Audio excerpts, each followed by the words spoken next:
the EU's technology trap, why Chinese EV makers are walking away from Europe. When the European Union decided to slap heavy tariffs on electric vehicles imported from China, something unexpected happened.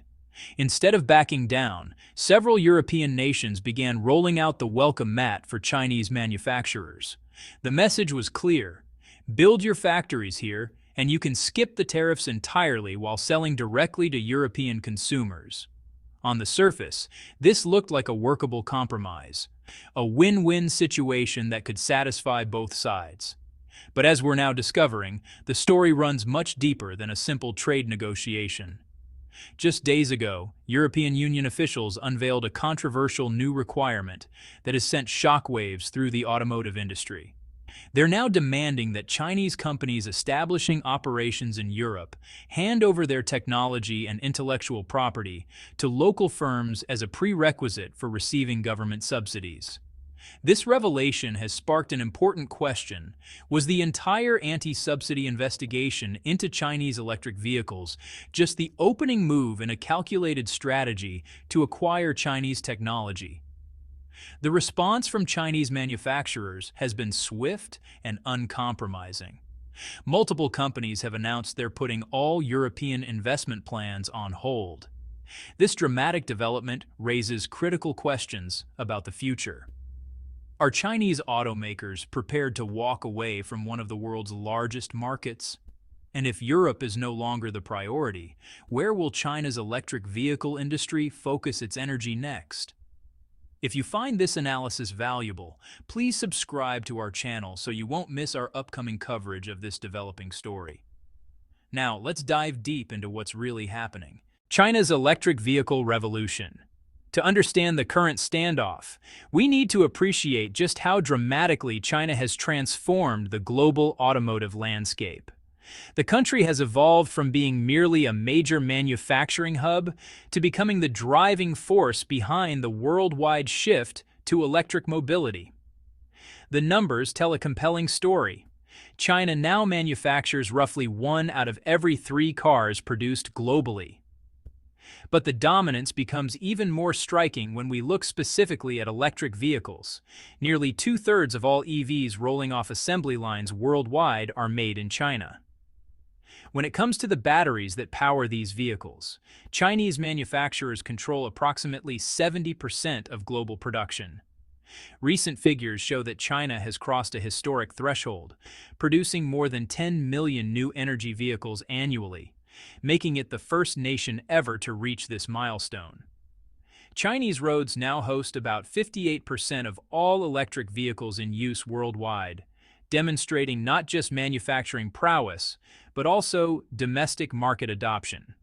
September's sales data perfectly illustrates China's market dominance. Out of 1.7 million electric vehicles sold globally that month, Chinese consumers purchased 1.1 million units, representing 66% of worldwide sales. When we examine the full 9-month period from January through September, the picture becomes even clearer. Approximately 11.5 million EVs were sold across the globe, and 7.2 million of those sales happened in China, a remarkable 35% increase compared to the previous year. The price advantage that changed everything. China's commanding position in the electric vehicle market isn't solely the result of technological innovation, though that certainly plays a role. The real game changer has been pricing. Chinese electric vehicles offer extraordinary value, maintaining competitive prices even after being shipped halfway around the world and imported into foreign markets.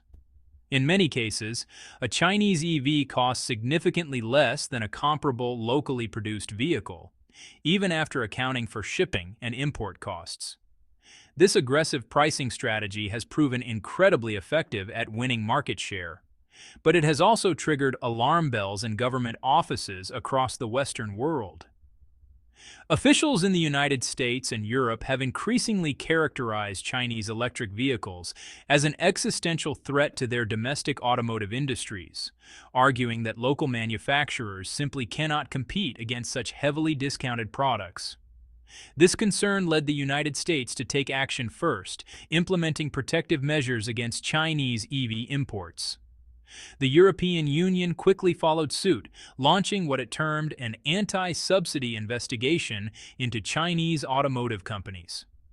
The investigation culminated in October of this year when the EU announced punitive tariffs reaching as high as 38.5% on Chinese electric vehicles. China's counterattack. Beijing didn't simply accept these tariffs passively. Instead, the Chinese government launched its own set of countermeasures targeting European products and companies, effectively transforming the dispute into a full-scale trade confrontation between two of the world's largest economic blocs.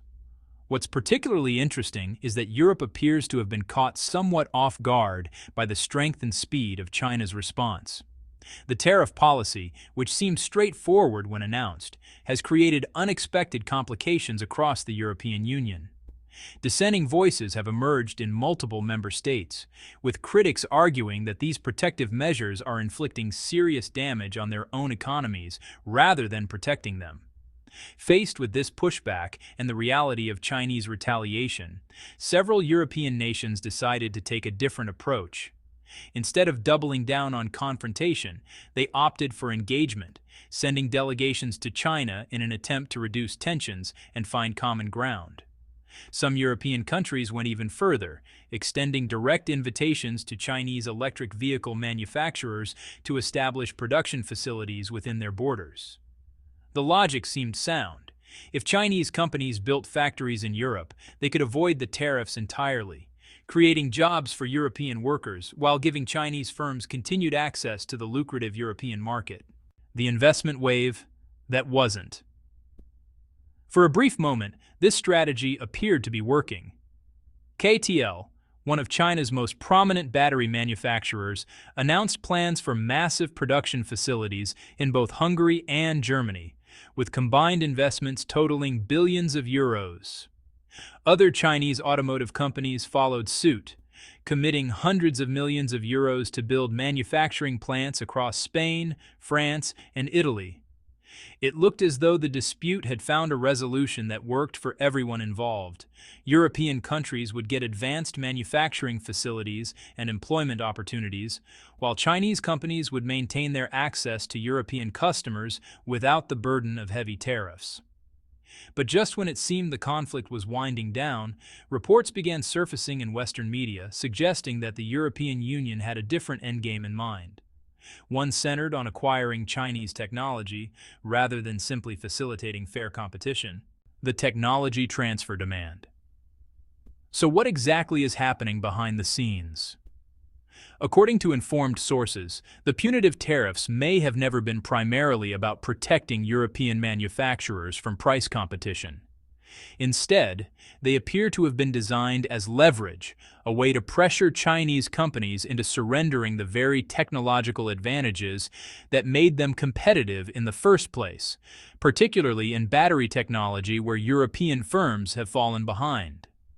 Recently, two European Union officials revealed that the EU is developing requirements that would force Chinese companies investing in Europe to transfer their proprietary technology and intellectual property rights to European firms as a condition of receiving government subsidies.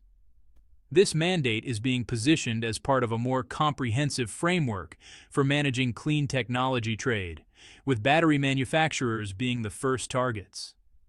What makes this particularly concerning is that officials have indicated this technology transfer requirement could eventually expand beyond batteries to encompass other green technology sectors throughout the European Union. According to these officials, the technology sharing mandate is scheduled to take effect as soon as December this year, beginning with a battery development program that has approximately €1 billion in subsidies available. Under these new rules, any Chinese company hoping to establish operations in Europe and access these subsidies would be required to share their technical knowledge and innovations with European competitors. This revelation helps explain the European Union's seemingly contradictory behavior over recent months. The progression from imposing severe tariffs to actively courting Chinese investment to now demanding technology transfers, these aren't random policy shifts, but rather connected steps in a broader strategy. European officials have been remarkably direct about their intentions. They've stated clearly that if Chinese companies refuse to comply with the technology transfer requirements, the EU will not negotiate or reduce the 35.3% tariff rate. Moreover, they've threatened additional restrictive measures, including raising the barriers for Chinese investment in Europe, excluding Chinese firms from government procurement contracts, and potentially launching investigations that could result in substantial fines for Chinese companies already operating within EU borders. Beijing's reaction to these demands has been decisive and unambiguous. The Chinese government has issued new guidance to domestic companies regarding European investments, publicly noting the high level of policy uncertainty surrounding European government actions. This carefully worded statement effectively serves as a warning to Chinese firms about the risks of major European investments. The impact has been immediate. Several Chinese automotive manufacturers have announced the suspension of significant investment plans in European countries that supported the tariff measures. Meanwhile, China's Ministry of Commerce is reportedly developing a range of potential countermeasures, including possible bans on certain types of investment projects and restrictions on exporting electric vehicle-related technologies to Europe. Interestingly, some Chinese companies have taken action even before any official government ban has been announced, demonstrating a clear shift in corporate strategy toward Europe. Honeycomb Energy, a major Chinese battery manufacturer, provides a perfect example of this new caution. The company had planned to construct 2 battery module and assembly facilities in Germany, with a total investment valued at €2 billion. These plants were originally scheduled for completion by the end of this year.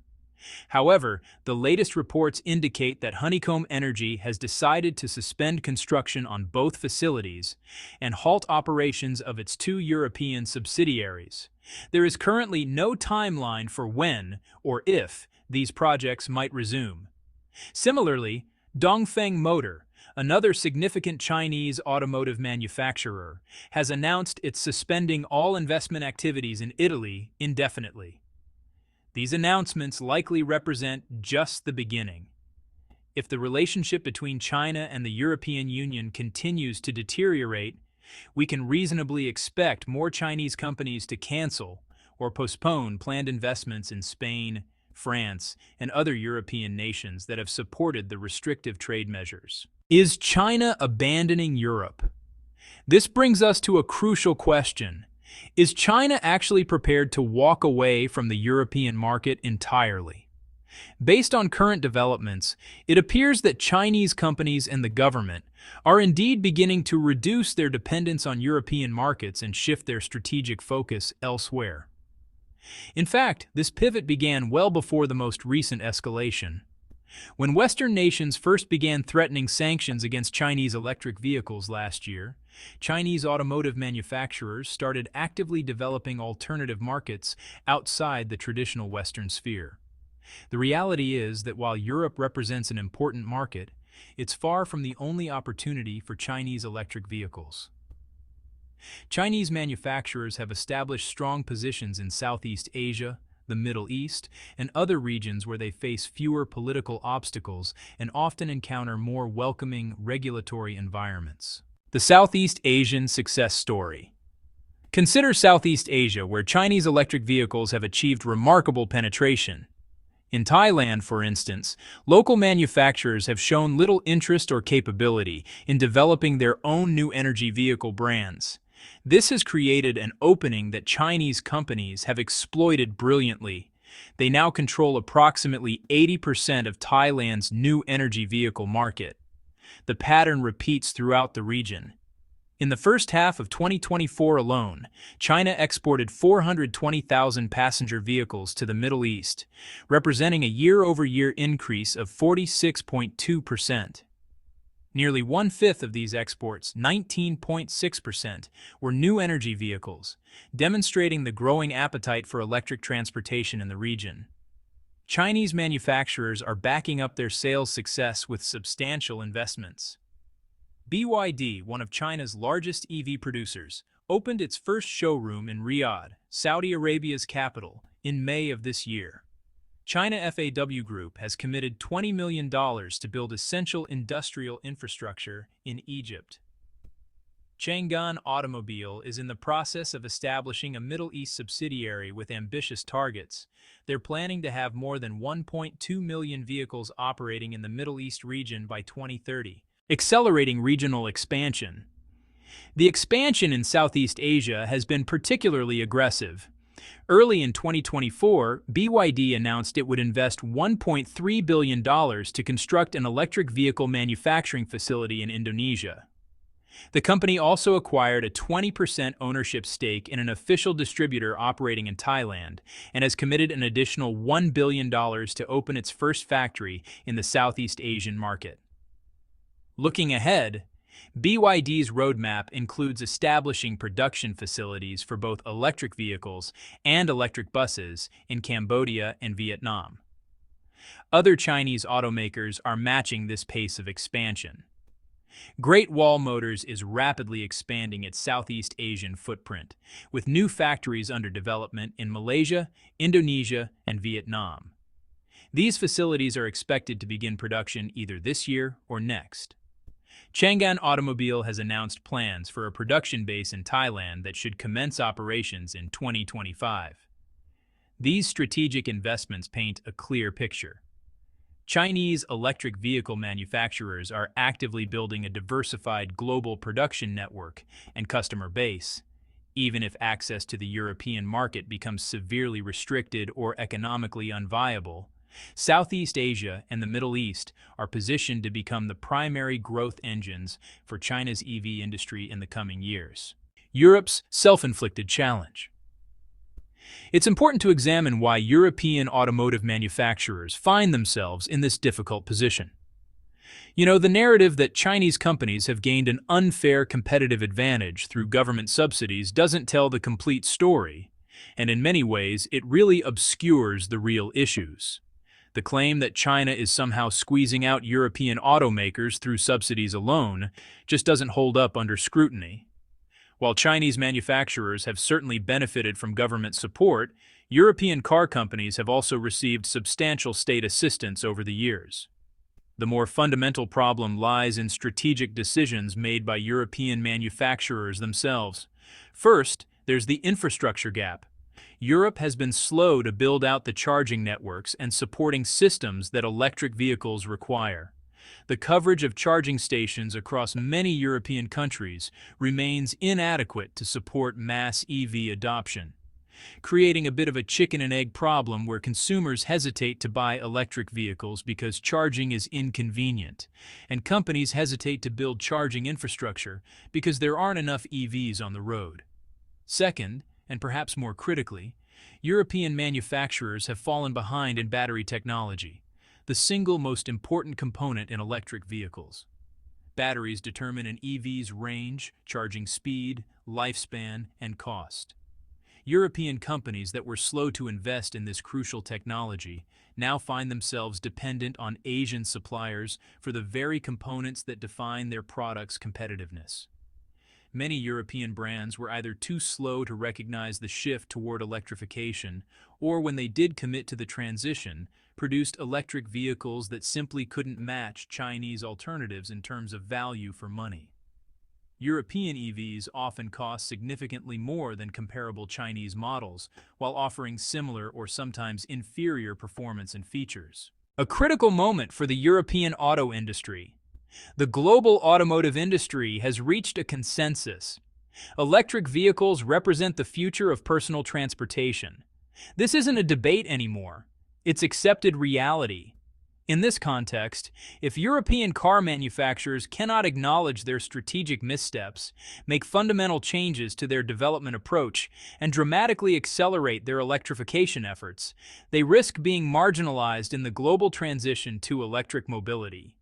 The irony is that by demanding technology transfers rather than investing in homegrown innovation, European policymakers may be reinforcing the very dependence they claim to want to overcome. True technological leadership comes from research, development, and innovation, not from forcing foreign companies to hand over their intellectual property. What comes next? The standoff between the European Union and Chinese electric vehicle manufacturers represents more than just a trade dispute. It's a clash between different visions of how industrial competition should work in the 21st century, between protection and openness, between acquisition and innovation. For Chinese companies, the calculation is becoming increasingly clear. If Europe is going to demand technology transfers, impose heavy tariffs, and create an unpredictable regulatory environment, why not focus efforts on markets that are more welcoming? Southeast Asia, the Middle East, Latin America, and Africa all represent significant growth opportunities where Chinese manufacturers can operate without being forced to surrender the innovations that make them competitive. For Europe, the risk is equally apparent. By creating hostile conditions for Chinese investment, while European manufacturers struggle to catch up technologically, the EU may find itself falling further behind in the global race toward electric transportation. European consumers could end up with fewer choices, higher prices, and older technology, hardly an outcome that serves their interests. The next few months will be critical. Will the European Union follow through on its technology transfer requirements when they're scheduled to take effect in December? Will more Chinese companies announce they're suspending European investments? And perhaps most importantly, can any form of compromise be reached that allows both sides to benefit from cooperation rather than confrontation? A closing reflection. As we watch this situation unfold, it's worth considering what's truly at stake. The transition to electric vehicles isn't just about corporate profits or national industrial pride. It's fundamentally about addressing climate change and building a more sustainable transportation system for the entire planet. When major economic powers engage in protectionist battles over clean technology, everyone loses. Progress slows, costs increase, and the urgency of the climate crisis takes a back seat to political posturing. The Chinese electric vehicle industry didn't become globally dominant by accident. It resulted from years of strategic investment, technological development, and risk-taking by both companies and government. Rather than trying to force Chinese firms to hand over the fruits of that labor, perhaps Europe would be better served by making its own bold investments in the technologies of tomorrow. The question isn't whether Chinese companies will give up on Europe. They've already shown they have attractive alternatives. The real question is whether Europe is willing to give up on its own potential to be a leader in the electric vehicle revolution. Make sure you subscribe to our channel and enable notifications so you don't miss our continued coverage of this developing story. We'll be tracking these events closely and bringing you analysis as the situation evolves.